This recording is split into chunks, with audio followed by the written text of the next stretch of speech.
Salut à tous, c'est Fred, j'espère que vous allez bien. Il y a quelques semaines de cela, je vous ai présenté un NAS produit par Asustor, l'AS5102T. On l'avait déballé ensemble, on l'avait installé, on l'avait branché, on l'avait même configuré. Et maintenant, on va se pencher sur la plateforme embarquée et donc sur ADM 2.4. Alors la première chose à savoir au sujet du NAS, c'est que vous avez différentes manières d'attaquer ADM. Vous allez pouvoir vous connecter à la plateforme en passant par une application mobile développée par Asustor, donc c'est AIMaster, on la trouve sur iOS et sur Android. Mais vous allez aussi pouvoir vous connecter à la plateforme depuis n'importe quel navigateur web en saisissant simplement l'adresse IP du NAS dans la barre d'adresse. Donc en l'occurrence, chez moi, le NAS, son IP c'est le 192.168.0.43. Donc j'ai saisi cette adresse dans le navigateur et je me retrouve donc sur cette fenêtre qui va me permettre de m'identifier en saisissant le nom d'utilisateur et le mot de passe dont je ne me souviens plus vraiment. Ici vous avez un bouton pour rester connecté. Et une fois que c'est fait, vous arrivez directement sur l'écran d'accueil. Alors, au niveau de l'interface, on est sur quelque chose d'assez similaire à iOS. Donc, on a un système d'écran d'accueil avec des raccourcis qui pointent chacun vers un module particulier. Ces modules vont vous permettre de paramétrer le NAS, de le configurer, mais également de mettre en route certaines fonctions. On peut remarquer globalement à l'écran qu'on a deux zones distinctes. Tout en haut, vous avez une barre horizontale qui regroupe le menu de l'administrateur, un bouton qui vous renvoie vers le moniteur des tâches et un autre bouton qui vous renvoie vers la recherche qui s'appelle Searchlight. Ensuite ici, vous avez bien tous vos raccourcis sous la forme de différentes icônes. Ce qui est intéressant, c'est que vous allez pouvoir les organiser sur différentes pages. Et donc vous allez pouvoir finalement paramétrer vos écrans d'accueil comme vous le feriez avec votre téléphone. Donc ça c'est quand même assez intéressant parce que mine de rien, l'iPhone et Android sont aujourd'hui rentrés dans un usage courant et les néophytes eux-mêmes sont équipés de smartphones. Du coup, selon toute logique, ils devraient se sentir en territoire connu et c'est important parce que ça veut dire aussi qu'ADM sera peut-être plus accessible que les produits concurrents. Alors je ne vais pas vous présenter tous les modules non plus parce que sinon on va y passer des heures. Sachez juste que le contrôle d'accès va vous permettre de gérer les utilisateurs et les groupes. Donc ça c'est pas mal, d'autant qu'on a la prise en charge des domaines et la prise en charge des dossiers partagés bien sûr. Ça c'est assez cool parce que du coup vous allez pouvoir créer de nouveaux dossiers pour les partager ensuite avec vos amis ou vos collaborateurs. Chaque module s'ouvre dans une fenêtre volante que vous pouvez replacer où bon vous semble. Ce qu'il faut noter, c'est qu'en haut à droite, on a trois boutons qui renvoient vers l'aide, qui vont vous permettre de réduire la fenêtre ou de la fermer. Si vous la réduisez, automatiquement l'icône de l'application apparaîtra dans la barre des tâches qui se trouve juste ici. Le moniteur d'activité, lui, va vous permettre de voir tout ce qui se passe en fait sur votre ordinateur. C'est à peu près la même chose que ce que propose OS X avec le moniteur d'activité. Voilà, c'est le même nom. Ce qui est pas mal, c'est qu'on a différents onglets pour obtenir des infos sur la charge du CPU, de la mémoire, du réseau, des disques. Et on peut même afficher les processus en cliquant sur cet onglet. Donc ça c'est quand même pas mal parce que du coup on va vraiment savoir ce qui consomme de la ressource et finalement on va pouvoir gérer plus facilement notre NAS. C'est un peu une vision d'ensemble de tout ce qui se passe sur le NAS et sincèrement si vous avez un souci c'est vraiment le module qu'il vous faut. Après nous avons App Central, donc ça j'en parlerai à la fin. Alors l'aide en ligne, il n'y a pas grand chose à dire, c'est une aide, donc on a à peu près toutes les infos possibles et inimaginables sur le NAS. Alors c'est pas mal parce que c'est quand même bien construit et mine de rien c'est bien détaillé. Alors après je suis pas certain qu'une personne néophyte pourrait s'en sortir facilement avec cette aide. Mais si vous avez envie d'aller plus loin par exemple, clairement c'est un module qui est très très intéressant. Nous avons ensuite l'utilitaire de sauvegarde et de restauration. Alors ce qui est pas mal c'est que le NAS supporte la synchronisation à distance avec d'autres terminaux. Vous allez pouvoir par exemple lui demander de synchroniser vos dossiers avec un serveur distant à partir du moment où il supporte le R5. Ça peut être pratique pourquoi? Ça peut être pratique quand vous êtes une entreprise et que vous voulez vraiment être sûr de mettre vos données à l'abri. Mine de rien, c'est bien de cumuler les supports de sauvegarde et là entre le NAS en RAID 1 et ensuite le serveur derrière, vous aurez quand même de quoi faire. On a aussi des menus pour accéder à la sauvegarde FTP, à la sauvegarde externe, à la sauvegarde one OneTouch, à la sauvegarde cloud et aux paramètres système. Alors, qu'est-ce que je peux vous dire sur ces menus? Alors, le OneTouch, ça sert à quoi? Ça sert tout simplement à paramétrer le fonctionnement du port USB présent sur la façade. C'est-à-dire que là, vous allez pouvoir lui dire, par exemple, que toutes les clés que vous allez insérer sur ce port-là, eh bien, leur contenu sera copié automatiquement sur le NAS. Ou vice-versa, vous pourrez aussi faire des copies de sauvegarde vers un support externe. Donc c'est vraiment malin d'avoir proposé ces fonctions-là parce que tous les NAS ne le font pas. Et c'est vrai que ça, mine de rien, ça peut être très très intéressant quand on a peur pour ces données. On a aussi évidemment la sauvegarde cloud. Alors là, ça n'a rien à voir avec Dropbox et compagnie. On parle ici d'un système qui se connectera à Amazon S3. Pour Dropbox, en revanche, vous pourrez installer une application pour récupérer le contenu de vos dossiers dans votre NAS. Donc ça, il y a pas mal de choses à creuser de ce côté-là, mais voilà, Dropbox n'a rien à voir avec ce menu-là. Après, nous avons les périphériques externes. Donc, si vous branchez quelque chose à votre NAS, vous allez pouvoir gérer le périphérique en passant par ce module. Alors, en gros, qu'est-ce qu'on va pouvoir brancher sur la S5102T? On va pouvoir brancher, bien sûr, des disques durs externes en USB ou en eSATA, puisqu'on a les deux types de ports. On va aussi pouvoir brancher une imprimante, donc ça peut être très pratique si votre imprimante ne fait pas Wi-Fi, parce que du coup vous allez pouvoir la partager avec tous les postes du réseau, donc ça c'est quand même très intéressant. Vous allez pouvoir aussi connecter une clé Wi-Fi. Alors ça, à quoi ça va vous servir? Ça va vous servir si votre NAS vous le placez à côté de votre télé, et si votre télé n'est pas à côté de votre routeur. Voilà, sur le NAS par défaut on n'a que de l'Ethernet, il n'intègre pas de puce Wi-Fi, mais vous pourrez très bien brancher une clé pour créer une connexion, donc ça c'est assez sympathique. Là c'est pour l'UPS, donc tout ce qui touche aux onduleurs. Le Bluetooth, alors là encore l'idée ça va être de connecter un adaptateur Bluetooth au NAS, pour ensuite pouvoir taper dessus avec un clavier, une souris, et finalement l'utiliser un peu comme un ordinateur ou un serveur. Donc ça c'est pas mal pour les gens qui veulent aller un peu plus loin. Et puis on va aussi pouvoir brancher un lecteur optique. Alors c'est vrai que ça, sincèrement, on n'en a plus trop l'utilité à l'heure actuelle. Mais dans certains cas, pour faire remonter des vieilles sauvegardes ou autres, on pourra quand même connecter un lecteur externe. Donc c'est toujours bon à prendre. Ensuite, nous avons l'explorateur de fichiers. Alors là, il n'y a pas grand chose à dire. Ça va vous permettre d'aller taper dans les dossiers, dans les fichiers du NAS. Alors évidemment il faut installer Java ou le mettre à jour, je ne l'ai pas fait donc du coup j'ai pas toutes les fonctions qui sont activées. Ce que je peux vous dire c'est qu'avec cet explorateur de fichiers vous allez pouvoir créer des dossiers, vous allez pouvoir naviguer évidemment au sein des dossiers quand ça veut bien, voilà. Vous allez pouvoir finalement gérer pas mal de choses et aussi accéder aux vidéos de télésurveillance si jamais vous branchez une caméra à votre NAS. Donc c'est pas mal.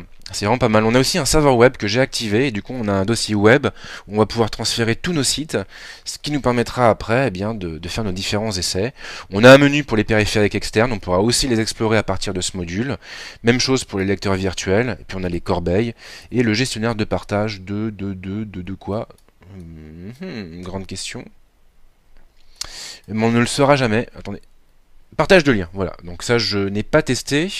Je peux pas vous en dire plus, malheureusement. Ensuite, nous avons les services. Alors là, clairement, si vous voulez mettre les mains dans le cambouis et rentrer dans la configuration avancée, c'est ce module-là qu'il vous faut parce que vous aurez absolument tout. Vous allez pouvoir paramétrer Active Directory, par exemple, et donc faire en sorte que le NAS soit placé sur un domaine. Vous allez pouvoir aussi activer l'AFP pour les systèmes à base d'OS X. Vous allez pouvoir gérer le NFS, le FTP bien sûr, donc on va pouvoir activer ou désactiver le serveur FTP. On a le WebDAV, on a le serveur web que j'ai activé, il n'est pas activé par défaut. On pourra aussi passer en SSL si besoin est. Alors on n'a pas trop de paramètres, c'est vrai, mais bon, ça suffit amplement pour la plupart des configurations. Et puis c'est quand même assez bien foutu, d'autant plus qu'on va pouvoir créer des hôtes virtuels grâce à cet onglet-là. Donc on va vraiment pouvoir mettre tous nos sites sur le NAS. C'est vraiment très très pratique quand on est développeur. On va pouvoir aussi activer un serveur MySQL. Et alors là, si vous voulez pas vous prendre la tête, ce qui pourrait être intéressant, c'est d'installer PHPMyAdmin en allant sur la boutique d'applications. Et comme ça, vous aurez vraiment une solution clé en main et un système facile à gérer. On a aussi ici le terminal, donc on va pouvoir activer ou désactiver le SSH. Donc ça peut être intéressant pour les développeurs chevronnés. On a le R5 ici, le TFTP. et le SNMP. Voilà, donc on va vraiment pouvoir configurer pas mal de choses. C'est plutôt bien foutu. Alors c'est vrai qu'il y a beaucoup d'options maintenant. Le néophyte il ira jamais dans ce menu là. Celui qui va aller dans ce menu ça va être le fin connaisseur, l'expert, et là normalement il devrait quand même retrouver ses marques assez facilement. On a les paramètres ici. Alors les paramètres, on a aussi beaucoup de choses. On va pouvoir donc personnaliser la page de connexion. Voilà, changer le fond d'écran. Donc on peut quand même personnaliser un petit peu l'interface. Alors on peut pas tout changer, il n'y a pas de thème pour aller vraiment loin, mais on peut quand même personnaliser l'interface. Donc ça c'est assez sympa. Vous pourrez même mettre une image personnalisée si vous voulez. Ici ce sont les paramètres du réseau. Donc voilà, le serveur DNS, l'IPv6, tout ce qui touche au LAN aussi avec les IP. Le Wi-Fi, si vous connectez un dongle, vous pourrez le paramétrer ici. Là, c'est pour le proxy. On va pouvoir configurer un VPN. Ça peut être assez pratique dans certains cas. On a les options régionales ici. On va avoir les données matérielles de ce côté. Alors là, qu'est-ce qu'on va faire? Eh bien, on va pouvoir, ça c'est très important, on va pouvoir désactiver les LED qui sont présentes sur la façade du NAS. Et donc, vous allez pouvoir lui dire voilà, de ne rien allumer ou au contraire de tout allumer. Alors, pourquoi c'est intéressant? Parce que si votre NAS, vous le mettez à côté de votre télévision, par exemple, et si vous regardez beaucoup de films, clairement, avec les LED, vous n'allez pas pouvoir profiter au maximum de vos longs métrages. Donc là, au moins, vous pourrez les désactiver et c'est quand même assez cool. D'autant que vous pourrez aussi personnaliser la luminosité des LED. Alors ça c'est quand même assez fort. On a un onglet pour la gestion de l'énergie. Alors là, hop, les paramètres ont été modifiés, oui, voilà. Donc le contrôle de l'énergie, avec tout ce qui est hibernation de disque et la veille. L'alimentation, donc ça c'est pour l'EUP. Le contrôle du ventilateur, vous allez pouvoir le dire d'activer, enfin de s'activer, de tourner rapidement ou de passer en vitesse moyenne ou basse. Donc ça c'est pas mal aussi, si vous trouvez qu'il fait trop de bruit. Moi en l'occurrence, j'ai touché à rien et sincèrement je l'entends jamais. C'est assez perturbant. Ça fait un mois que le NAS est dans le salon et je ne l'entends absolument jamais. Pourtant on mange à côté, on vit dans le salon, on regarde des séries sur Plex tous les soirs, donc il est quand même très sollicité, mais il ne fait aucun bruit. C'est quand même un argument de poids. Ensuite, nous avons les notifications. Après, nous avons ADM Defender pour protéger votre NAS. Vous allez pouvoir mettre en route un pare-feu et du coup prendre la main sur les connexions entrantes. Ensuite, vous avez un menu pour les mises à jour d'ADM. Donc là, je suis sur la 2.4. La corbeille réseau. Alors ça, j'ai pas activé parce que j'en ai pas l'utilité. Maintenant, c'est vrai que dans certains cas, ça peut être pas mal.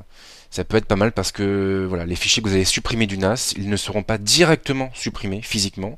Ils iront dans la corbeille et vous pourrez du coup les récupérer. Donc si vous faites une boulette, eh bien vous pourrez quand même vous rattraper. Ici c'est pour l'économie d'énergie. Donc alors j'ai pas vu de différence sur la facture EDF. J'ai pas l'impression de consommer plus d'électricité depuis que je l'ai mis en route. Après, donc ça c'est pour le Cloud Connect. Alors c'est quoi ça? Je ne sais pas ce que c'est. Pam pam pam, gna gna gna. Donc ça, ouais, bon, je ne sais pas. Voilà. Donc on a DynDNS aussi ici. Donc ça va être pas mal pour accéder au NAS de l'extérieur. On va pouvoir le restaurer aux paramètres usine ou l'enregistrer. Ensuite, nous avons le gestionnaire de stockage. Alors ça peut être très pratique parce qu'au moins vous allez savoir concrètement ce qui se passe sur vos disques. Vous allez pouvoir vérifier l'espace libre qu'il vous reste, mais aussi vous informer sur la santé des disques. Et ça, c'est quand même très important. Donc là, en l'occurrence, je les ai bien chargés, mes disques, et je vois que j'utilise seulement 612 Go. Je suis plutôt content parce qu'il me reste quand même 2 Tera de libre, et pourtant, je les ai vraiment bien remplis. Toutes les vidéos que je fais, je les ai sauvegardées là-bas. Donc il y a 300 Go de vidéos de tests et compagnie, plus pas mal de vidéos de vacances, bien sûr. Donc ça c'est pour les volumes. Après on a les disques ici. Donc là on peut aussi voir leur température. Ça peut être pas mal. On voit leur état. Donc apparemment tout va bien. Ils sont à 38 degrés, 36 degrés. Bon, ils sont pas en train de travailler à l'heure actuelle, donc c'est normal qu'ils soient assez frais, on va dire. Ici on a l'ICSI et puis c'est à peu près tout. Information système. Alors là, clairement, vous allez obtenir plein d'infos sur votre NAS. Vous allez obtenir des infos sur sa configuration notamment. Et là, je vois donc que j'ai bien un Celeron J1900 cadencé à 1,99 Go avec 2 Go de mémoire vive. Alors je le rappelle, sur l'AS5102T, vous pouvez monter jusqu'à 8 Go. Je l'ai pas encore fait. Et j'avais un peu peur que ce soit léger du coup pour Plex. Et pas du tout. Sincèrement, ça marche excessivement bien. Extrêmement bien plutôt, ça convient mieux je pense. Mais voilà, c'est bien de savoir qu'on peut l'upgrader parce que bah, tous les NAS ne le proposent pas non plus là. Et puis on voit quoi? On voit la température du système, la température du CPU qui est à 49 degrés, ce qui est correct pour un Celeron, et la vitesse du ventilo. On a aussi un onglet pour le réseau, et là on voit un peu toutes les connexions. On a le journal, et là on sait ce qui se passe sur le NAS. Donc là je vois par exemple eh bien, qu'on est que le 28, donc hier j'ai activé le web server et le serveur MySQL pour faire une copie de mon site, donc ça c'est super. Là je vois que je me suis planté de mot de passe, c'était quand? C'était aussi le 28. Voilà, donc c'est pas mal, hein, c'est bien foutu, du coup on sait tout de suite ce qui s'est passé, et voilà, on a vraiment un journal qui est très complet. On peut aussi voir les utilisateurs en ligne, donc là je suis tout seul parce que, bah voilà, je suis tout seul. C'est toute ma vie. Et ensuite, nous avons un onglet pour le docteur Asustor qui va nous donner des informations sur les différents aspects du NAS, sur le système, sur le réseau, sur la sécurité et le stockage. Donc c'est pas mal parce que du coup, il nous informe, il nous donne des conseils pour entretenir le NAS. J'aime bien cet outil, je pense que c'est vraiment important, notamment pour des néophytes. Alors Surveillance Center, je l'ai pas testé parce que j'ai pas de caméra, voilà. Donc et puis ensuite on a quoi? On a l'Asustor Portal, Plex que j'ai installé, le Download Center que je n'ai pas utilisé et SourceGood qui est installé et que je n'ai pas eu le temps de tester non plus. Alors après évidemment, en plus de tous ces modules, on va aussi pouvoir installer des applications en passant par l'app centrale. Et là, on a vraiment pas mal de choix. Alors, qu'est-ce qu'on a comme choix? Eh bien, donc ici déjà, j'ai un menu de navigation qui va me permettre de fouiner un peu. Donc, je peux voir les applications qui sont installées sur le NAS. Je peux voir aussi les applications que je dois mettre à jour. Je vais aussi pouvoir procéder à une installation manuelle en partant sur un fichier APK. Par contre, je vous recommande vraiment une extrême vigilance. Moi, j'avais fait le test avec mon ancien NAS, un TECUS, et je l'avais mais bien planté quoi. J'avais voulu installer Plex, une autre version que celle qui était proposée sur le store, et mais je l'avais ruiné le NAS quoi. Il comprenait plus rien. Ça ramait dans tous les sens, je pouvais plus rien transférer. J'ai dû le réinitialiser pour pouvoir le remettre d'aplomb.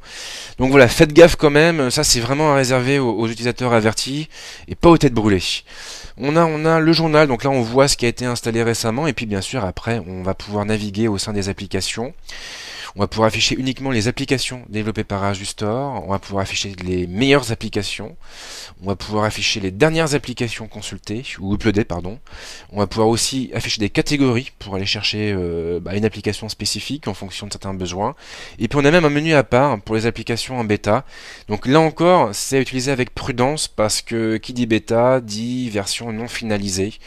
Donc voilà, méfiance. En revanche, je viens de voir qu'il y a Spotify, et ça c'est quand même pas mal parce que le NAS, on peut aussi le brancher à un système Home Cinema. Donc ça veut dire que vous allez aussi pouvoir faire de votre NAS un centre musical qui remplacera votre chaîne EFI, et ça c'est quand même assez cool. Alors au niveau des applications, j'ai pas toutes vous les présenter parce que sinon on en a pour des heures. Qu'est-ce qu'on a? On a Avast qui est présent, on a BitTorrent, bien sûr, BitTorrent 5. Alors je les connais pas tous, hein, je vais pas vous mentir. On a Deluge, on a Dropbox, je vous en parlais tout à l'heure. On a aussi Drupal, on va pouvoir l'installer facilement sur le NAS. On a aussi WordPress qui se cache un peu plus loin. Ensuite, il y a iTunes Server, donc ça, si vous consommez beaucoup d'iTunes et si vous voulez partager votre librairie musicale avec tous vos terminaux, eh bien, vous allez pouvoir le faire facilement grâce à votre NAS. Joomla, voilà, donc pour ceux qui aiment, ce n'est pas mon cas, désolé. Kodi, qui se trouve juste ici. Donc Kodi, hein, ex XBMC. Donc lui, il va être très très utile si vous branchez le NAS sur votre téléviseur. Parce qu'on a un port HDMI, hein, bien sûr, dessus, et donc on va pouvoir le faire sans aucun souci. Alors moi, pourquoi est-ce que je suis passé par Plex? Eh bien, c'est parce que je voulais que mon routeur reste connecté à mon routeur. Non, j'ai dit quoi? J'ai dit je voulais que mon routeur reste connecté à mon routeur. Ouais, je voulais que mon NAS reste connecté à mon routeur. Pourquoi? Parce que je fais beaucoup de transferts de fichiers et en Wi-Fi, j'avais pas envie de tenter le diable. Donc je me suis dit, bah allez, on va partir sur Plex, on va voir si ça marche. Si ça marche pas, tu passeras par Kodi et puis tu achèteras une clé USB, une clé Wi-Fi. Et finalement, bah avec Plex, j'ai eu aucun souci, donc tout va bien. On a aussi un mail serveur que j'ai pas testé. Ça peut être pratique pour les petits groupes de travail, les petites entreprises. On a Minecraft, donc ça, en revanche, à éviter en entreprise. Ensuite, Node.js, Nucleus, OS Commerce. OnCloud. Alors OnCloud, c'est une super solution qui va vous permettre de déployer votre propre nuage personnel. Et donc en gros, ça veut dire quoi? Ça veut dire que vous allez créer votre Dropbox. C'est assez bien foutu, je l'avais testé, il me semble que j'avais même préparé un article sur ce sujet, j'avais dû le publier. Avec OneCloud, vous allez pouvoir héberger vos images, vos vidéos, votre musique sur votre NAS, et vous allez pouvoir ensuite y accéder depuis tous les terminaux du réseau local, mais également depuis l'extérieur. Si vous n'avez pas envie que les sociétés américaines mettent le nez dans vos fichiers, eh bien vous pouvez passer par cette solution. Elle est vraiment très très simple d'utilisation, et ma foi elle est bien foutue. Donc là c'est la version 8.0.3, et il me semble que c'est la dernière, à vérifier, mais en tout cas je sais que Asustor m'a envoyé un petit mail ce matin pour me dire qu'ils étaient en train de déployer la dernière version d'OnCloud. Donc c'est peut-être ça, à voir, à creuser. Ensuite nous avons Perl, nous avons PHP Nuke, PHP BB, voilà, si vous aimez les forums. PHPMyAdmin qui se trouve juste ici, d'ailleurs je vais l'installer. Voilà, comme ça ce sera toujours ça de prix. Alors vous voyez, on clique sur le bouton installer, et puis après il va directement télécharger l'application et l'installer dans la foulée. C'est vraiment très très simple. Il n'y a pas à se creuser la tête. Alors après évidemment pour la configuration, il faudra maîtriser un minimum le sujet, mais concrètement l'installation est vraiment très très simple. On a aussi Popcorn Time, mais oui, si vous voulez consommer des contenus un peu, pas très légaux, bah voilà, avec Popcorn Time, ça va être très très simple. Maintenant, vous avez quand même vachement intérêt à passer par un VPN derrière, parce que en ce moment, ces réseaux-là sont très très surveillés. Donc faites gaffe, surtout à vous. Voilà, en attendant que les ayants droit changent de leur politique, je pense que c'est indispensable. On a RuneCube, donc ça c'est un client mail. Qu'on a d'ailleurs aussi chez OVH, si je me trompe pas. SNES 9X, donc ça c'est un émulateur. Je sais pas ce qu'il fait là. Et puis vous voyez, on a quand même pas mal de choix. L'UPnP, uTorrent, bien sûr. Alors là encore, faites attention quand vous téléchargez sur BitTorrent. Protégez-vous. On a WordPress. Alors par contre, c'est la version 3.4.1, c'est pas la 4.2. J'avais pensé à l'installer pendant un moment. J'avoue que j'hésite un petit peu. Je pense que j'ai passé par une installation manuelle, ce sera peut-être plus simple. Et puis, ma foi, c'est à peu près tout. Alors après, bien sûr, si vous voulez désinstaller une application, c'est parfaitement possible. Il suffit de passer, là encore, par le gestionnaire. Et puis donc vous voyez que j'ai ouvert pas mal d'applications, j'ai ouvert pas mal de modules, je les ai pas fermés, je les ai juste réduits, et effectivement dans ma barre des tâches, là-haut, eh bien je les vois apparaître et je vais pouvoir tous les ouvrir et les placer côte à côte, comme sur un vrai OS, donc c'est quand même assez bien foutu. Alors ce tour d'horizon n'est pas pleinement exhaustif, c'est vrai, j'ai sans doute fait l'impasse sur certaines fonctions importantes. Ceci étant, cette vidéo va quand même vous permettre de voir un petit peu ce que propose ADM. En ce qui me concerne en tout cas, ce qui m'a vraiment surpris, c'est la flexibilité du NAS. Déjà on a une connectique qui est juste monstrueuse, on peut le brancher à n'importe quoi, on va pouvoir le placer à côté du routeur domestique, on va aussi pouvoir le placer à côté de la télévision pour en faire un centre multimédia. Et puis au niveau des fonctions, ma foi, on est quand même bien servi. Donc déjà, il y a toutes les fonctions natives. La plateforme est plutôt agréable à utiliser, elle est accessible, elle est simple, elle est facile, elle est compréhensible. Ce qui est quand même un point important parce que les néophytes aussi ont besoin de stockage. Et puis par rapport aux fonctions, eh bien, on a cette possibilité d'installer des applications qui offrent finalement beaucoup de perspectives, puisqu'on va pouvoir configurer le NAS comme on l'entend et on va donc pouvoir créer son propre produit. Si vous cherchez un NAS flexible et polyvalent, c'est clairement le produit qu'il vous faut. Alors c'est vrai qu'il est un peu cher, 430 € sans les disques, ça fait mal. Maintenant qu'avec de bons disques durs derrière, vous allez pouvoir vous en sortir pour 600-700 €. Et finalement, c'est pas cher payé compte tenu des services qu'il va vous rendre.